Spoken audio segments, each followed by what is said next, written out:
Channel बात करता है उठा के मुंह बिशाहों से, जहां को बाखबर करता है ये मुफलिस की आहों से।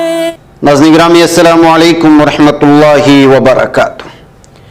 सीधी बात के ताज़ा तरीन आज की बात ख़ास बात में आप लोगों का इस्तकबाल है। नाज़रीन गिरामी मैं अंसार अजीज़ नदवी इस वक्त आप लोगों के सामने दिन भर से आई हुई कुछ अहम तरीन ख़बरों की तफसीलात लेकर के हाजिर हुआ हूँ।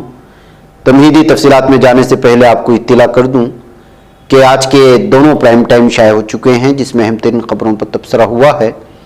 जिन अहबाब ने नहीं देखा जाएँ देखें, दूसरों तक फैलाने की कोशिश करें, लिंक को शेयर करें। इदारे की मजबूती नाज़रीन गिरामी आप लोगों की मजबूती है। महीने का आगाज़ हो चुका है, जिनके वादे हैं वो ज़रूर पूरा करें। नए अफराद भी इस सिलसिले में ज़रूर सोचें। आइए नाज़रीन गिरामी, रियासत कर्नाटक में असम्बली इंतखाबात की आमद है। इस दरमियान में नाम निहाद सेकुलर पार्टियों के साथ जाया जाए या मुस्लिम लीडरान को भी इस मरतबा पूरी तरह से अपनी किस्मत आजमाई का मौका दिया जाए, ये बहस ज़ोरों पर है और बिलखुसूस मुस्लिम हलकों में बहुत ज़्यादा, कि कब तक जो है दूसरों के मातहत रहेंगे, उनके इशारों पर चलेंगे और अपने मकासद भी पूरा नहीं होते। तो इसी दरमियान में SDPI ने अपनी दूसरी फहरिस्त भी जारी कर दी है अपने उन उम्मीदवारों की जो मुख्तलिफ इलाक़ों से इस बार असम्बली इंतखाबात में अपनी किस्मत आजमाई करेंगे।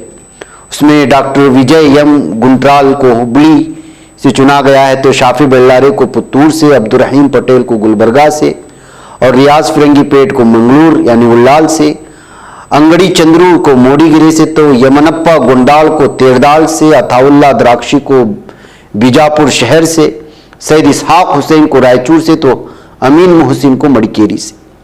तो social democratic party of India यानी SDPI ने आज यहाँ पर एक खुसूसी नशिस्त में प्रेस कॉन्फ्रेंस का इनेकाद करते हुए इन तमाम तफसीलात को फराहम करने की कोशिश की है।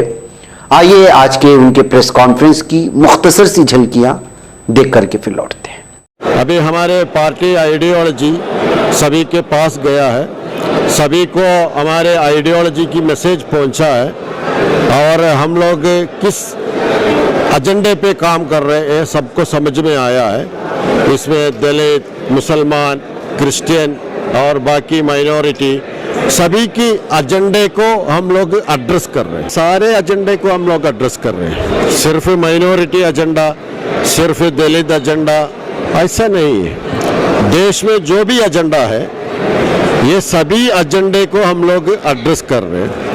और कर्नाटका इलेक्शन के टाइम में हम लोग यहाँ पे एक मैनिफेस्टो डिक्लेयर करेंगे। इसमें कर्नाटका के सभी एजेंडे को हम लोग एड्रेस करेंगे।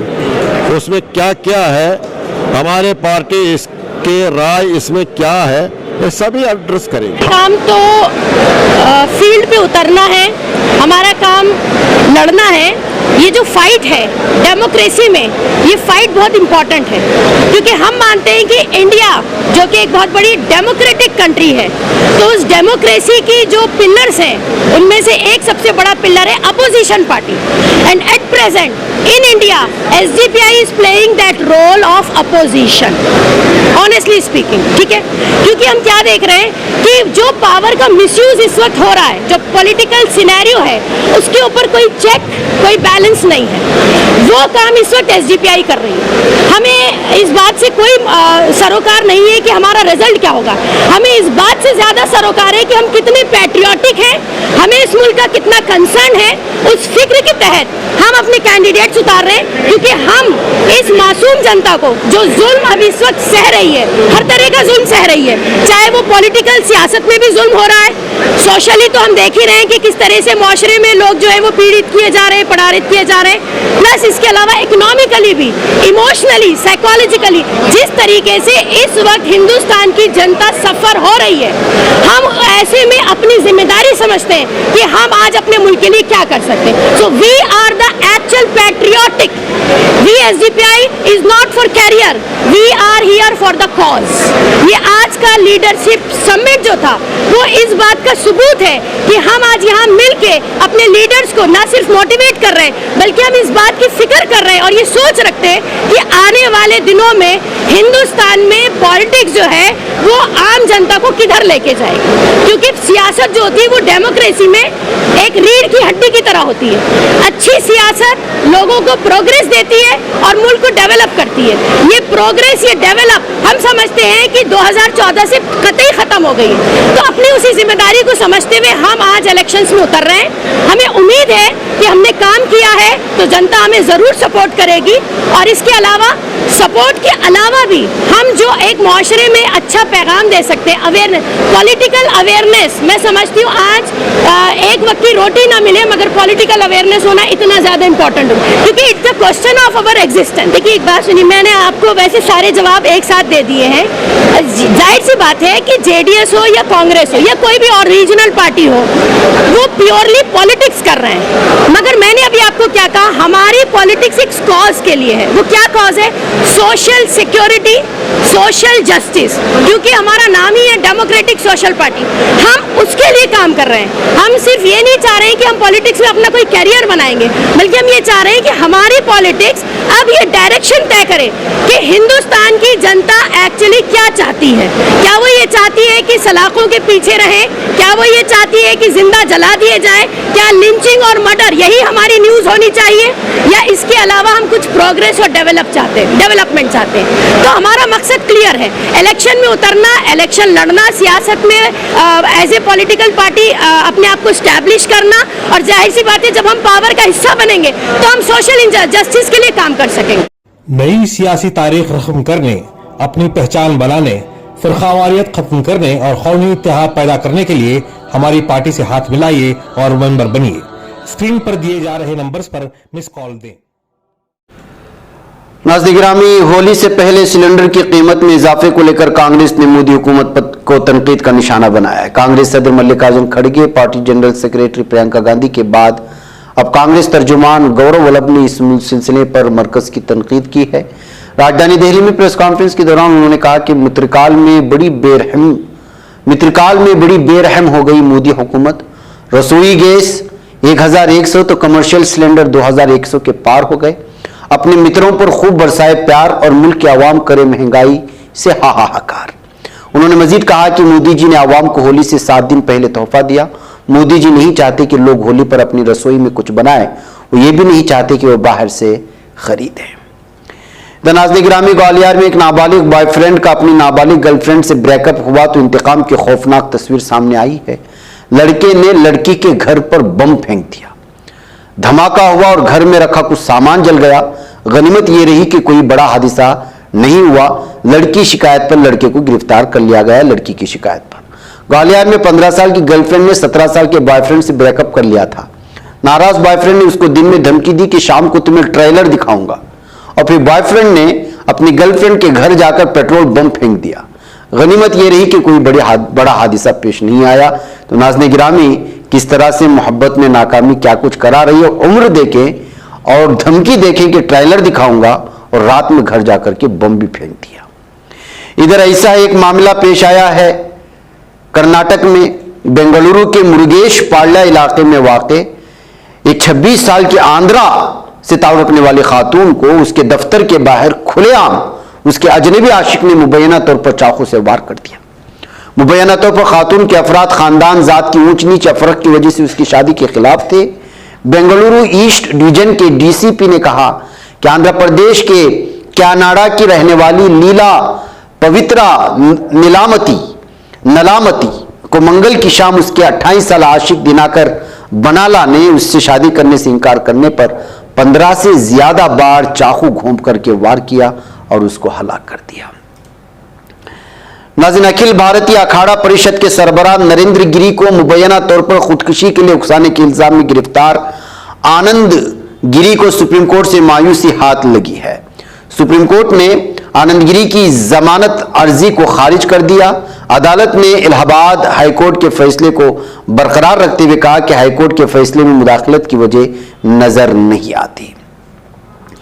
इधर नाज़रीन गिरामी, दिल्ली के वज़ीर आला अरविंद केजरीवाल ने अरकान असम्बली सौरभ भारद्वाज और आतिशी को काबीना में वजीर मुकर्रर करने की सिफारिश कर दी है। दोनों दिल्ली के नायब वज़ीर आला मनीष सिसोदिया और वज़ीर सेहत सत्येंद्र जैन की जगह लेंगे, जो गुज़िश्ता रोज अपने ओहदों से इस्तीफा दे दिया था। इधर बायकल्ला यानी मशरिक के संजय गांधी नगर में उसके पड़ोस में एक 42 साल शख्स को 3 नाबालिग बहनों के साथ मुबैना तौर पर जिनसी ज्यादती के इल्जाम में गिरफ्तार किया गया है। मुंबई का यह मामला है, जिनकी उम्रें 7, 5 और 4 साल बताई गई। मुलजिम ने मुबैना तौर पर तीनों नाबालिगों को नूडल्स देने के बहाने अपनी जगह पर लाए, उनके साथ जिनसी ज्यादती की। बच्चियां इसके घर से फरार होने में कामयाब हो गए। अपनी वालिदा को वाकये के बारे में बताया। इधर जोशीमठ में मौजूद कुछ मंदिरों में शिगाफ के बाद अब मुंबई वाक़े बाबुलनाथ शिव मंदिर के शिवलिंग में शिगाफ की खबरें सामने आ रही हैं। हालांकि बाबुलनाथ शिव मंदिर के शिवलिंग में पड़े शिगाफ की वजह जोशीमठ के मंदिरों में पड़ने वाले शिगाफ से बहुत अलग है। दरअसल IIT मुंबई की तहकीकी रिपोर्ट शिवलिंग में शिगाफ पड़ने की इत्तला दी गई है और साथ ही उसकी वजह को लेकर हैरत अंगेज इंकशाफ भी किया गया है। इब्तिदाई रिपोर्ट में बताया गया है कि मिलावटी उबेर, गुलाल, भस्म, कुमकुम, चंदन और दूध चढ़ावे की वजह से शिवलिंग को नुकसान पहुंचा है। नाज़रीन गिरामी, राजूपाल कत्ल केस के अहम गवाह उमेश पा उसके गन्नर संदीप निषाद के कत्ल के सिलसिले में बुध को प्रयागराज डेवलपमेंट अथॉरिटी बुलडोजर की कार्रवाई करेगी। आज कत्ल केस के मुलजिमान पर बाबा का बुलडोजर चलेगा। मौसूला इतलात के मुताबिक धूमनगंज थाना इलाके में मुलजिमान को गैर कानूनी जायदाद पर बुलडोजर कार्रवाई की जाए। मुलजिमान कत्ल के बाद इसी प्रॉपर्टी में छुप गए थे। दूसरी जानिब भी इतलात मौसूल हुई, अतीक अहमद का मफरूर बेटे के सरेंडर की फिराक में है। वह आज कौशाम्बी की अदालत में खुद सुपुर्दगी कर सकता है। नाज़रीन गिरामी, मेरठ शहर में बहुत तेजी के साथ नाजायज कॉलोनियां बस रही है, जिस पर लगाम लगाए जाने के लिए कार्रवाई तेज हो चुकी है। मेरठ डेवलपमेंट अथॉरिटी ने सर्वे के बाद मजमूई तौर पर 367 नाजायज कॉलोनियों को एक फहरिस्त तैयार की है, जिसे वेबसाइट पर अपलोड भी कर दिया गया। इस सिलसिले में रियासत की योगी हुकूमत को जानकारी भी दे दी गई है। इधर नाज़रीन गिरामी, हिंदुस्तान के लिए माशी मैदान के हवाले से बुरी खबर है। माली साल 2022 और 23 की तीसरी तिमाही में हिंदुस्तानी मैशत की शरह नमू सुस्त होकर 4.4% रह गए। GDP की इस गिरावट को अफरात ज़र के दबाव और सूद की बुलंद शहरों की वजह से मांग पर असर करार दिया जा रहा है। NCP, शिवसेना, UBT पर मुश्तमिल MVA महाविकास आघाड़ी ने प्याज, कपास और सोयाबीन की काश्त करने वाले किसानों की बदहाली पर मंगल के रोज असेंबली के बाहर एहतजाजी मुजाहिरा किया।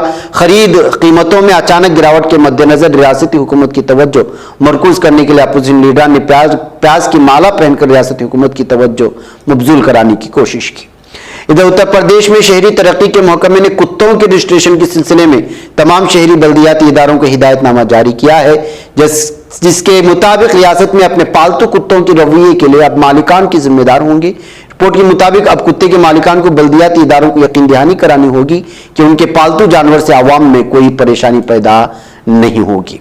इधर शाम की शिमाल में ऑपरेशन चश्मे हमले के इलाके में हमले की तैयारियों में मसरूफ अलहदगी पसंद दहशतगर्द तंजीम PKK YPG के 3 दहशतगर्दों को गैर फाल बना दिए जाने का दावा किया गया है। तुर्किया के शहर तंजेली की तहसील बाकी दरे में जेनरा मेरी कुव्वतों के ऑपरेशन में एक दहशतगर्द को बेबस करने की बात भी कही गई है। तो सदर रजब एर्दोगान ने कहा है कि वह आने वाले दिनों में मुराआत में इजाफा करते हुए जलजले के मुतासिरीन के जख्मों पर मरहम रखेंगे। सदर एर्दोगान ने इन ख्यालात का इजहार जस्टिस एंड डेवलपमेंट पार्टी की ग्रुप इजलास से खिताब करते हुए किया था। नाज़रीन गिरामी, ईरान ने 2 जर्मन सिफारतकारों को नापसंदीदा शख्सियात करार दे दिया है। ईरानी उमर खारिजा के तर्जुमान नासिर कनानी ने बताया कि हमने जर्मन सिफारतकार को दफ्तर खारिजा तलब करते हुए ईरान के अंदरूनी मामलात में मुदाखलत करने और गैर जिम्मेदाराना रवैया रवा रखने की पादाश में 2 जर्मन सिफारतकारों को नापसंदीदा शख्सियात करार दी। इधर ईरान में 3 माह के दौरान कुम, तेहरान और अस्फहान समेत बुरूजरत के 14 स्कूलों की 650 तालिबात जहर खानी का शिकार हो चुकी हैं। इस सूरत हाल पर दावा किया जा रहा है कि वाकया दरअसल तालिबात को हुसूल तालीम से दूर रखना है।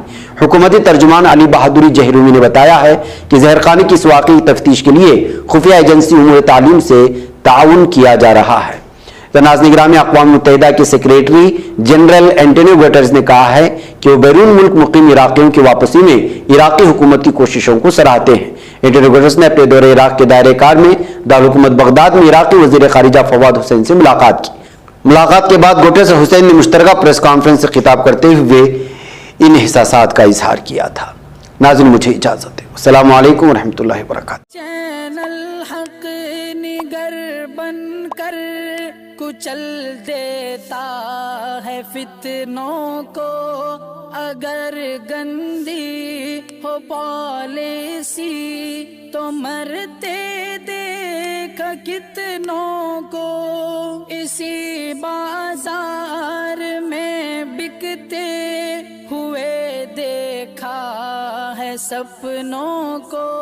सभी यकसां है ये पैगाम दो गैरों को अपनों को। वतन अहले वतन का है गुले बेखार सीधी